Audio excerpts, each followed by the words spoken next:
বিসমিল্লাহির রহমানির রহিম। আহমদ বানী একাডেমি স্কুল অ্যান্ড কলেজ থেকে দ্বাদশ শ্রেণীর অর্থনীতি বিষয়ের ছাত্রীদের স্বাগত জানাই। আশা করি তোমরা ভালো আছো। আজকে অর্থনৈতিক ক্লাসে তোমাদের যে বিষয়টা পড়াবো সেই বিষয়টা হলো অর্থনীতি দ্বিতীয় পত্রের বাংলাদেশের কৃষি। গত ক্লাসে আমি বাংলাদেশের কৃষি যুগ এবং অর্থনৈতিক যুগ নিয়ে আলোচনা করতেছিলাম। যান্ত্রিক অসুবিধার কারণে ক্লাসটা শেষ করতে পারি নাই। আজকে এই বিষয়ে একটু আলোচনা করব। তার পরবর্তীতে বাংলাদেশের কৃষি পণ্যের বিপণনের কী সমস্যা আছে সেই জিনিসটা সামান্য আলোচনা করতে চাই, সেই বিষয়টি। তো কৃষিযুগটা কি সেটা গত ক্লাসে আমি সামান্য আলোচনা করেছি যে একটি ফার্ম যে পরিমাণ জমি নিয়ে কৃষিকার্য পরিচালনা করে তাকে অর্থনীতি কৃষিজুত বলা হয়। একটি ফার্মের অধীনে কৃষি জমি থাকে, যে জমিগুলিকে যেই জমিগুলিতে কৃষিকার্য পরিচালনা করা হয় তাকে কৃষিকার্য বলা হয়। এই যে কৃষিজুত বলা হয়, এই কৃষিজুতের অধীনে যে জমিগুলি থাকে সেই জমিগুলি একই স্থানে অবস্থিত হইতে পারে অথবা বিভিন্ন স্থানে অবস্থিত হইতে পারে। অর্থাৎ ফার্মের অধীনে যে জমিগুলি থাকে তাকে কৃষিজুত বলা হয়। সংক্ষেপে আমরা বলতে পারি একটি ফার্মের অধীনে যে পরিমাণ চাষযোগ্য বা আবাদযোগ্য জমি থাকে তাকে কৃষিজুত বলা হয়। অর্থাৎ কৃষিজুত হলো চাষযোগ্য জমিগুলি যেগুলি একটি ফার্মের অধীনে থাকে। আর অর্থনৈতিক জুতরা কি, যে কৃষির উৎপাদন, এই কৃষির উৎপাদনটা কৃষিজুতের আয়তনের উপর নির্ভর করে। কৃষিজুতের আয়তন যদি বড় হয় তাহলে সেখানে ভালোভাবে ফসল উৎপাদন করা যায়। আর যদি কৃষিজুতের আয়তনগুলি ছোট হয় তাহলে সেখানে কৃষকরা তাদের যান্ত্রিক পদ্ধতির চাষাবাদ, উন্নত সেচ পদ্ধতি এগুলি তারা ব্যবহার করতে পারে না। ফলে দেখা যায় যে এই সব কৃষিজুতের ফলন কম হয়ে থাকে। আবার কৃষিজুতের আয়তনগুলি যদি বড় হয় তো সেখানে বৈজ্ঞানিক পদ্ধতির চাষাবাদ, উত্তম সেচ ব্যবস্থা করা যায়, তারপর উত্তম বীজ, সার, কীটনাশক, ঔষধ এগুলি ব্যবহার করা যায়। দেখা যায় যে সেসব কৃষিজুতের মধ্যে কৃষকদের যে উৎপাদন বা কৃষির যে উৎপাদনের ফলন সেটা বেশি হয়ে থাকে। সুতরাং কৃষি খামারের আয়তনটা, কৃষিজুতের যে আয়তন বা খামারের যে আয়তন সেটা যদি এরকম পরিমিত পরিমাণ হয়, যেখানে কৃষকরা শ্রম এবং তার মূলধন যথাযথভাবে পূর্ণমাত্রায় ব্যবহার করতে পারে এবং কৃষির ফলন বাড়াইতে পারে, কৃষিকে লাভজনক করতে পারে, এই রকম একটা খামারকে অর্থনৈতিক জুত বলা হয়। অর্থাৎ যে খামারের উৎপাদনটা হবে লাভজনক, যে খামারের উৎপাদনটা হবে লাভজনক এবং পরিমিত। অর্থনীতিবিদ ডক্টর ম্যান বলেন, অর্থনৈতিক জুত বলতে তাকে বোঝায় যা স্বাভাবিক আয়তনের কৃষি পরিবারকে এক সন্তোষজনক ন্যূনতম মানের ভরণ পোষণ দানে সক্ষম হয়। অর্থাৎ একটা অর্থনৈতিক জোট বলতে তাকে বোঝাবে যা একটা স্বাভাবিক পরিবার, একটা সাধারণ পরিবারের ভরণ পোষণের জন্য যথেষ্ট ন্যূনতম ভরণ পোষণ দিতে পারে যেই জোট, সেটাকে অর্থনৈতিক জোট বলা হয়। অর্থাৎ অর্থনৈতিক জোটের সাথে পরিবার সম্পৃক্ত, অর্থাৎ একটা পরিবার স্বাচ্ছন্দ্যভাবে চলতে ন্যূনতম ভরণ পোষণের ব্যবস্থা করতে পারে যেই জমিগুলি, তাকে অর্থনৈতিক জোট বলা হয়। অর্থাৎ অর্থনৈতিক জোটের আয়তন সর্বত্র কিন্তু তাহলে সমান হবে না। অর্থনৈতিক জোটের আয়তন কোনো কোনো ক্ষেত্রে বড় হইতে পারে, কারণ যেই পরিবারের ভরণ পোষণের জন্য বেশি ফসলের দরকার হবে বা যেই জমিতে বেশি ফসল উৎপাদন হবে সেই কম জমিতেই বেশি ফসল উৎপাদন করা যাবে এবং পরিবারের ভরণ পোষণ স্বাচ্ছন্দ্যভাবে বা ন্যূনতমভাবে ভরণ পোষণ করানো যাবে। আর যে জমিতে বা যেই জুতের মধ্যে ফসল কম উৎপাদন হবে সেই জমিতে বেশি পরিমাণ জমির মাধ্যমে একটা পরিবারের ভরণ পোষণ করতে হবে। অর্থাৎ জিনিসটা পরিষ্কার হইতে হবে যে অর্থনৈতিক জুতরা নির্ভর করবে যে একটা পরিবারের ভরণ পোষণের জন্য ওই জুতরা যথেষ্ট হইতে হবে। একটা স্বাভাবিক আকারের যে পরিবার, একেবারে বড়ও না আবার একেবারে ছোটও না, স্বাভাবিক আকারের একটা পরিবার ভরণ পোষণের জন্য, ন্যূনতম ভরণ পোষণের জন্য যে পরিমাণ যে পরিমিত একটা জুত থাকে তাকে বলা হয় অর্থনৈতিক জুত। তাহলে অর্থনৈতিক জুতের আয়তনটা দেখা যায় যে এক এক সময় এক এক রকম হইতে পারে। যেসব জমির ফসলের উৎপাদন বেশি উর্বর সেসব জমির জুত ছোট হইলেও একটা পরিবারের ভরণ পোষণ সম্ভব। আর যদি যেসব জমি কম উর্বর, ফসল উৎপাদন কম হয়, তাহলে বেশি পরিমাণ জমি নিয়ে অর্থনৈতিক জোট গঠন করতে হবে, কৃষি জোট গঠন করতে হয়। তাহলে দেখা যায় যে অর্থনৈতিক জোটের আকার বিভিন্ন কারণে বিভিন্ন রকম হয়ে থাকে।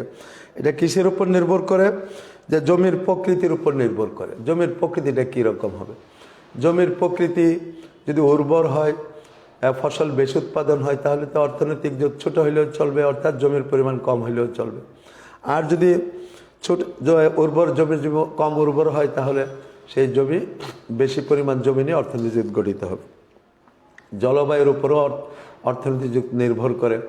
যেখানকার জলবায়ু কৃষি নির্ভর, অর্থাৎ কৃষির অনুকূল, সেখানে ফসল বেশি হবে। তাহলে ছোট আকৃতির বা কম আকৃতির, ক্ষুদ্র আকৃতির খামার নিয়ে অর্থনৈতিক জোট গঠিত হইতে পারে। আর যদি যেখানে জলবায়ু কৃষির অনুকূল নয়, সেখানে বৃহৎ আকৃতির জমি নিয়ে বা খামার নিয়ে একটা অর্থনৈতিক জোট গঠিত হইতে পারে। ভৌগোলিক অবস্থার উপর নির্ভর করে, চাষ পদ্ধতির উপর নির্ভর করে, পানি সেচের ব্যবস্থার উপর নির্ভর করে, শস্যের প্রকৃতির উপর নির্ভর করে, শস্যের চাহিদার উপর অর্থনৈতিক জোট নির্ভর করে। অর্থাৎ অর্থনৈতিক জোটের আকার আকৃতি কীরকম হবে, পরিমাণ কীরকম হবে, সেটা বিভিন্ন অবস্থার উপর নির্ভর করে। সেগুলি কি কি? জমির প্রকৃতি, জলবায়ু, প্রাকৃতিক এবং ভৌগোলিক অবস্থা। আমরা তো বুঝি যে প্রাকৃতিক এবং ভৌগোলিক অবস্থা যদি কৃষির অনুকূলে থাকে, তাহলে কম পরিমাণ জমিতে বেশি ফসল উৎপাদন করা যাবে। তাহলে কম জুত অর্থাৎ ক্ষুদ্রাতিকির জুত নিয়েই একটা পরিবারের ভরণ পোষণ করা সম্ভব হবে। তাছাড়া চাষ পদ্ধতি, যদি বৈজ্ঞানিক পদ্ধতির চাষ পদ্ধতি চালু করা যায়, চালু বিদ্যমান থাকে কোনো এলাকার মধ্যে বা কোনো ফার্মের মধ্যে, তাহলে সেখানে অল্প পরিমাণ জমি নিয়েই একটা পরিবারের ভরণ পোষণ করা সম্ভব হবে। ফলে দেখা যাবে কৃষিজুতের আয়তন ছোট হবে। এভাবে দেখা যায় পানি সেচের ব্যবস্থা থাকলে শস্যের প্রকৃতি, শস্যের চাহিদার উপর অর্থনৈতিক জোট নির্ভর করে। এখন আমি যে জিনিসটা আজকে আলোচনা করতে চাই, তাহলে অর্থনৈতিক জোট এবং কৃষি জোটটা কী জিনিসটা আমরা বুঝতে পারলাম। এটা একটু আবার বলি, যে সংক্ষেপে আমরা বলতে পারি যে একটি ফার্মের অধীনে যে পরিমাণ চাষযোগ্য জমি থাকে তাকে বলা হয় কৃষি জোট। একটি ফার্মের অধীনে যে পরিমাণ চাষযোগ্য জমি থাকে তাকে বলা হয় কৃষি জোট। আর অর্থনৈতিক জোট হলো এই পরিমাণ পরিমিত জমি যেখানে কৃষকরা তাদের শ্রম এবং মূলধন করে একটা স্বাভাবিক আকৃতির পরিবারের ন্যূনতম ভরণ পোষণের ব্যবস্থা করতে পারে যে জমিগুলির মাধ্যমে, তাকে বলা হয় অর্থনৈতিক জোট। বাংলাদেশের কৃষি পণ্যের বিপণনের কি কি সমস্যা আছে? কৃষি পণ্যের বিপণন মানে বাজারজাতকরণ, অর্থাৎ কৃষির ফসলের উৎপাদনের পর থেকে একেবারে ভোক্তার কাছে পৌঁছে দেওয়া পর্যন্ত যে কর্মগুলি থাকে তাকে বলা হয় বিপণন। অর্থাৎ ভোক্তার কাছে পৌঁছে দেওয়া, ক্রেতার কাছে পৌঁছে দেওয়ার যে এই সমস্যাটা, উৎপাদনের উৎপাদনের পর থেকে একেবারে ভোক্তার কাছে বা ব্যবহারকারীর কাছে, ক্রেতার কাছে পৌঁছে দেওয়া পর্যন্ত বাংলাদেশের কৃষিতে যে সমস্যাগুলি আমরা ফেস করে থাকি, যে সমস্যাগুলি আমরা দেখে থাকি, সেগুলি নিয়ে আজকে আলোচনা করতে চাই। যে বাংলাদেশের কৃষি পণ্যের বিপণনের অনেকগুলি সমস্যা আছে। তার মধ্যে দেখা গেল যে আমাদের কৃষি বাজার ব্যবস্থা অনুন্নত এবং ত্রুটিপূর্ণ। সেই ত্রুটিগুলি কি কি সেটা বলতে চাই। যে বাংলাদেশের কৃষি পণ্যের বিপণনের প্রধান যে সমস্যা, সেই সমস্যাটাই হলো যে মধ্যবর্তী ব্যবসায়ী এবং দালালদের দৌরাত্ম্য। যে বাজারের মধ্যে এই বিপণন করতে গিয়ে দেখা যায় যে মধ্যবর্তী কিছু ব্যবসায়ী আছে এবং দালাল আছে, যারা নাকি কৃষকদের কাছ থেকে এই শস্যগুলি বা উৎপাদিত ফসলগুলি কম দামে ক্রয় করে। তারা এরকম সিন্ডিকেট তৈরি করে যে তাদের কাছেই কৃষকরা এই দ্রব্যগুলি বিক্রয় করতে বাধ্য হয় এবং তারা এই দ্রব্যগুলি কৃষকদের কাছ থেকে ক্রয় করে বেশি দামে তারা আবার এগুলি বিক্রি করে থাকে।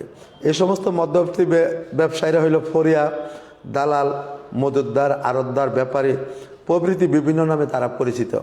তারা আমাদের এই গ্রামের কৃষকদের অসচ্ছলতার সুযোগ নিয়ে, আমাদের কৃষকরা অসচ্ছল, তাদের আর্থিক অবস্থা দুর্বল, তারা দেখা যায় এই সুযোগটা কাজে লাগায় এবং তারা তাদের কাছ থেকে কম দামে এই সকল দ্রব্য বা উৎপাদিত ফসল ক্রয় করে এবং তারাই এই ফসলের যে আসল লাভ সেটা বুক করে থাকে। তাছাড়া 2 নম্বর আরেকটা সমস্যা হলো আমাদের অনুন্নত পরিবহন এবং যাতায়াত ব্যবস্থা। আমাদের কৃষকরা গ্রাম অঞ্চলে তারা কৃষিকাজ করে থাকে, তো দেখা যায় যে গ্রামের অনুন্নত পরিবহন ব্যবস্থা বিদ্যমান, সেখানে যাতায়াত ব্যবস্থা ভালো নয়, যার জন্য কৃষকরা তাদের উৎপাদিত ফসল যেখানে বিক্রি করলে তারা বেশি দাম পাবে দূরবর্তী বাজারে, যেখানে নাকি ব্যবসায়ীরা থাকে, সেই সব জায়গায় তারা অনুন্নত পরিবহন এবং যাতায়াত ব্যবস্থার কারণে তারা নিয়ে যেতে পারে না আমাদের কৃষকরা। ফলে তারা দেখা যায় স্থানীয় বাজারে অল্প দামে তাদের উৎপন্ন দ্রব্য বিক্রি করতে বাধ্য হয়, এটা একটা সমস্যা। তারপরে সুসংগঠিত বাজার ব্যবস্থা। আমাদের বাংলাদেশের বাজার ব্যবস্থাগুলি সুসংগঠিত নয়। মধ্যবর্তী ব্যবসায়ীরা নানা অসৎ উপায় অবলম্বন করে পণ্যের ন্যায্য মূল্য থেকে আমাদের কৃষকদেরকে বঞ্চিত করে। তারা এই ব্যবসায়ীরা আড়তদারি প্রথা আছে, পাল্লাদারি প্রথা, ঝাড়ুদারের মজুরি, ধর্মশালার চাঁদা প্রভৃতি বিভিন্ন নামে তারা মোটা অঙ্কের একটা টাকা কৃষকদের কাছ থেকে নেয়, যে এর আড়তদারি দেন, পাল্লাদারি দেন, যারা নাকি পাল্লা দিয়ে মাপে তাদেরকে একটা টাকা দিতে হয়, ঝাড়ুদার যারা বাজারকে ঝাড়ু দেয় তাদের জন্য কিছু মজুরি দিতে হয়, ধর্মশালার চাঁদা তারা নিয়ে থাকে এই কৃষকদের যারা নাকি ফসল বিক্রি করতে বাজারে নিয়ে যায় স্থানীয় বাজারে তাদের কাছ থেকে। এভাবে দেখা যায় আমাদের কৃষকরা তাদের প্রকৃত মূল্য থেকে, বাজার মূল্য থেকে বা ন্যায্য মূল্য থেকে বঞ্চিত হয়। তারপরে আমাদের ত্রুটিপূর্ণ ওজন ব্যবস্থা বাংলাদেশে বিদ্যমান। আমাদের বাংলাদেশের ওজনের যে পদ্ধতি, সে পদ্ধতিটা ত্রুটিপূর্ণ। বিভিন্ন প্রকার ওজন ব্যবস্থা সেখানে বিদ্যমান। যেমন আমাদের কোথাও দেখা যায় 37 কেজি, কোথাও দেখা যায় 37 গ্রামে 1 কেজি, 37 কেজি, কোথাও 37 কেজি, কোথাও 37 কেজি, কোথাও 37 কেজি, আবার কোথাও হলো 37 কেজি 370 গ্রাম, আবার কোথাও 40 কেজিতে 1 কুইন্টাল ধরা হয়। ওজন পদ্ধতির এরূপ ভিন্নতার কারণে দেখা যায় যে আমাদের কৃষকরা পণ্যের ন্যায্য মূল্য থেকে বঞ্চিত হয়। তারপর গুদামজাতকরণ এবং সংরক্ষণের সমস্যা। আমাদের কৃষকরা তাদের উৎপাদিত ফসল যখন উৎপাদনের সময় বা ফসল কাটার সময় হয়, তাহলে তখন উৎপাদিত ফসলের দাম কম থাকে, অর্থাৎ তারা কম দামে এই ফসলগুলি বিক্রি করে দিতে হয়। যেহেতু গুদামজাতকরণের যদি ব্যবস্থা থাকতো বা সংরক্ষণের ব্যবস্থা থাকতো, তাহলে তারা এই ফসল কাটার সময় যেহেতু তারা বেশি ফসল উৎপাদন করে আনে, তারা সেগুলি রাখার জায়গা থাকে না, থাকার কারণে দেখা যায় তারা অল্প মূল্যে তারা এই ফসলগুলি বিক্রি করে, জমির উৎপাদিত কৃষির ফসলগুলি, এবং কৃষকরা তাদের এই ন্যায্য মূল্য থেকে বঞ্চিত হচ্ছে। যদি গুদামের ব্যবস্থা থাকতো বা সংরক্ষণের ব্যবস্থা থাকতো, তাহলে আমাদের এই কৃষকরা কৃষির যখন এরকম মৌসুম থাকে, যখন ফসল কাটার মৌসুম থাকে, তখন বিক্রি না করে পরবর্তীতে বিক্রি করতে পারত, তাহলে তারা তাদের ন্যায্য মূল্য লাভ করতে পারত। তারপরে নিম্নমানের পণ্য। আমাদের কৃষি পণ্যের মান অত্যন্ত নিম্নমান, কারণ আমাদের কৃষকরা উত্তম বীজ, সার, কীটনাশক ঔষধ ব্যবহার করতে পারে না। আর এগুলি যদি ব্যবহার করা না যায়, তাহলে দেখা যায় যে কৃষিতে যে ফসল উৎপাদন হয়, সেই ফসলটা হয় নিম্নমানের, অর্থাৎ সেই নিম্নমানের ফসল তারা কম দামে বিক্রি করতে বাধ্য হয়, যেহেতু ফসলের মানই নিম্ন। এখানে নিম্নমানের ফসল কৃষকদের ন্যায্য মূল্য থেকে বঞ্চিত করে। তারপর আমাদের কৃষকদের দারিদ্রতা। আমাদের দেশের কৃষকরা বেশিরভাগ কৃষকই দরিদ্র। তাদের পরিবারের ভরণ পোষণের পর তারা তাদের আর্থিক সচ্ছলতা বজায় রাখতে পারে না। ফলে দেখা যায় জমির ফসল যখন তারা চাষ করে, ওই ফসলের উৎপাদন করতে তাদেরকে বিনিয়োগ করতে হয়। আর সেই বিনিয়োগের কারণে তারা এই যে ফসলটা যখন উৎপাদন হয়, তখন তারা যেহেতু আগে থেকে ঋণগ্রস্ত হয়ে যায়, তারা এই ফসলটা ধরে রাখতে পারে না এবং তারা খুব দ্রুত এই ফসলকে বিক্রি করে দিতে হয়, যার জন্য তারা ন্যায্য মূল্য থেকে বঞ্চিত হয়। কৃষকদের মহাজনদের নিকট থেকে ঋণ গ্রহণ, যে কথাটা বলছিলাম যে আমাদের কৃষকরা দরিদ্র হওয়ার কারণে দেখা যায় তাদের এই পরিবারের ভরণ পোষণের জন্য বা প্রয়োজন মেটানোর জন্য কৃষির ফসল উৎপাদন হওয়ার আগেই তারা গ্রামের মহাজনদের কাছ থেকে ঋণ গ্রহণ করে থাকে, যে আমার ফসল যখন আসবে তখন এই মহাজনরা এই ফসল কিনে নেবে। এ আগে থেকে তাদের কাছ থেকে, অর্থাৎ অল্প দামে অর্থাৎ কম মূল্যে তারা ফসল জমিতে থাকা অবস্থায় মহাজনদের কাছে বিক্রি করে, অথবা মহাজনদের কাছ থেকে অগ্রিম ঋণ নিয়ে আসে। এই ঋণ নিয়ে আসার কারণে কম মূল্যে মহাজনদের কাছে তাদের উৎপাদিত ফসল বিক্রি করতে হয়। এটা আমাদের বাংলাদেশের কৃষি পণ্যের একটা সমস্যা। তারপরে বাজার সম্বন্ধে কৃষকদের অজ্ঞতা। আমাদের কৃষকরা, বাংলাদেশের কৃষকরা বাজার সম্বন্ধে অজ্ঞ। কখন ফসলের দাম বাড়বে, কোন বাজারে ফসলের দাম বেশি, কোন বাজারে পণ্যের দাম বেশি, আবার কখন বেশি হবে সময় এবং বাজারের অবস্থান সম্বন্ধে আমাদের কৃষকরা দেখা গেল যে তাদের জ্ঞান নাই। অর্থাৎ প্রচলিত দাম, ফটকা বাজারের অবস্থা প্রভৃতি সম্বন্ধে আমাদের কৃষকরা অজ্ঞ। ফলে ব্যবসায়ীগণ অতি সহজে কৃষকদেরকে ন্যায্য দাম থেকে বঞ্চিত করে। তাছাড়া দেখা যায় যে সরকারি নীতি, আমাদের কৃষি পণ্যের বাজারজাতকরণের সরকারি একটা নীতি থাকা দরকার। আমাদের বাজার নিয়ন্ত্রণের জন্য সরকারের সুসংগঠিত নিয়ন্ত্রণ যদি থাকে তাহলে আমাদের কৃষকরা পণ্যের ন্যায্য মূল্য পাবে। দেখা যায় সরকারি নীতির অভাবেও আমাদের কৃষকরা তাদের ন্যায্য মূল্য থেকে বঞ্চিত হয়। তাছাড়া পণ্যের শ্রেণী বিভাগ এবং নমুনাকরণের অভাব। কৃষিতে যে সকল ফসল উৎপাদিত হয়ে থাকে সেই সকল ফসলের একটা শ্রেণী বিভাগ করতে হয়। অর্থাৎ যেই জমির ফসল একটু ভালো, পণ্যের মান উন্নত, সেগুলিকে একদিকে, আবার অন্যদিকে যে সকল পণ্যের একটু নিম্নমানের সেগুলিকে আলাদা করা। অর্থাৎ এই শ্রেণী বিভাগ আমাদের এই কৃষি ক্ষেত্রে আমাদের কৃষকরা সেটা করতে পারে না। অর্থাৎ উৎকৃষ্ট পণ্য এবং নিম্নমানের পণ্য আমাদের কৃষকরা একই দামে বিক্রি করে থাকে। ফলে কৃষকরা তো তাদের এই ন্যায্য মূল্য থেকে বঞ্চিত হচ্ছে। আবার কৃষিজাত পণ্য আবার আরেকটা পয়েন্ট আছে, কৃষিজাত পণ্য প্রক্রিয়াজাতকরণ। কৃষি পণ্যকে প্রক্রিয়াজাত করতে হয়। আমাদের দেশে কৃষি পণ্যের প্রক্রিয়াজাতকরণের কোনো ব্যবস্থা নাই। প্রক্রিয়াজাতকরণের অভাবে আমাদের দেশে উৎপাদিত কৃষি পণ্যের মান উন্নত হইতে পারে না। ফলে দেখা যায় কৃষকরা তাদের পণ্যের ন্যায্য মূল্য থেকে বঞ্চিত হচ্ছে। এভাবে আমরা কি বাংলাদেশের কৃষিতে যে বিপণনের যে সমস্যা, সেই সমস্যাগুলি আলোচনা করলাম। যে কি কি সমস্যা পাইলাম আমরা দেখতে পাইলাম যে প্রথম সমস্যাটা হল মধ্যবর্তী ব্যবসা এবং দালালদের দৌরাত্ম্য। এটাই বাংলাদেশের কৃষিপণ্য বিপণনের প্রধান সমস্যা। আমরা যা দেখি সেটা কৃষিপণ্য বিপণনের প্রধান সমস্যা হলো সেটা যে মধ্যবর্তী ব্যবসায়ীরা বাংলাদেশের কৃষকদেরকে তাদের পণ্যের ন্যায্য মূল্য থেকে বঞ্চিত করতেছে। তারা কম দামে তাদের স্থানীয় বাজারে আমাদের কৃষকদের কাছ থেকে এই ফসলগুলি কম দামে ক্রয় করে থাকে এবং তারা নিজেরা এগুলি বেশি দামে বিক্রি করে সেই কৃষির যে ফলন থেকে যে লাভ, সেই লাভটা তারাই গ্রহণ করে থাকে, আমাদের কৃষকরা বঞ্চিত হয়। আর দ্বিতীয় যে পয়েন্টটা সবচেয়ে গুরুত্বপূর্ণ আরেকটা পয়েন্ট, অনুন্নত পরিবহন এবং যাতায়াত ব্যবস্থা। আমাদের আমাদের গ্রাম অঞ্চলে যেহেতু কৃষকরা বেশিরভাগ বসবাস করে, তারা অনুন্নত পরিবহন এবং যাতায়াত ব্যবস্থার কারণে এই উৎপাদিত ফসল তারা যে দূরবর্তী বাজার, যেখানে নাকি পণ্যের ন্যায্য মূল্য পাওয়া যেত, সেই জায়গায় বা সেই বাজারে তারা নিয়ে যেতে পারে না পরিবহন এবং যাতায়াতের সমস্যার কারণে। ফলে আমাদের কৃষকরা অল্প মূল্যে ওইসব ব্যবসায়ীদের কাছে তাদের এই ফসলগুলি বিক্রি করতে হয় এবং তারা তাদের পণ্যের ন্যায্য মূল্য থেকে বঞ্চিত হচ্ছে। তারপরে বলছি যে আমাদের সুসংগঠিত বাজারের অভাব আছে, ত্রুটিপূর্ণ ওজন ব্যবস্থা আছে, বিভিন্ন জায়গায় বিভিন্ন ওজন ব্যবস্থা প্রচলিত। ফলে কৃষকরা সেই ওজন পদ্ধতির সম্বন্ধেও তাদের জ্ঞান বেশি একটা নাই, ফলে তারা ন্যায্য মূল্য থেকে বঞ্চিত হচ্ছে।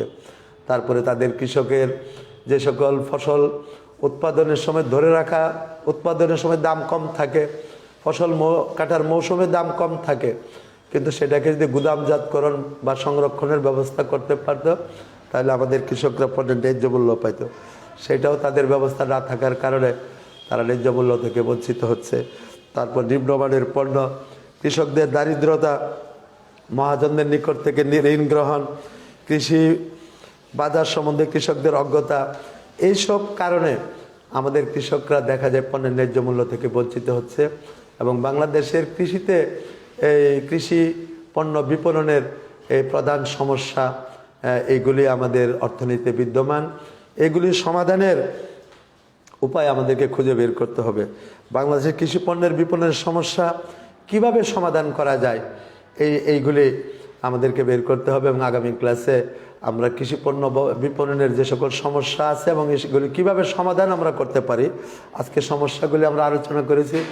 আগামী ক্লাসে ইনশাল্লাহ আমরা কৃষি পণ্য বিপণনের সমস্যাগুলি কিভাবে সমাধান করতে পারি সেই বিষয়গুলি নিয়ে আলোচনা করব।